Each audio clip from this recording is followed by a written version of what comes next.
Hello guys, welcome back to the channel. In today's video, I'm going to show you how to do the sand bath in Heartopia and how to unlock the Sunburned Blush and Sunburned Skin cosmetics. First, you need to wait until the weather changes to Scorching Heat. This is the only weather that allows you to do the sand bath and make progress toward these rewards. When the Scorching Heat weather appears, go to the Whale Beach area. Look for the special sand bath spot on the beach near the whale area. Once you find it, walk closer and interact with the sand and umbrella icon to start the sand bath.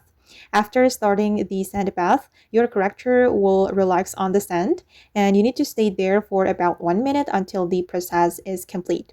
Make sure you don't leave early or it won't count. You can check your progress by repeating the sand bath during the different scorching heat days. After doing the sand bath for 3 different days, you'll unlock the sunburn blush. Continue doing it until 6 different days to unlock the sunburned skin. And okay guys, that's how to do the sand bath in Heartopia. If this guide helped you, don't forget to like, subscribe, and turn on notifications for more Heartopia tutorials. Thank you for watching and I'll see you in the next video.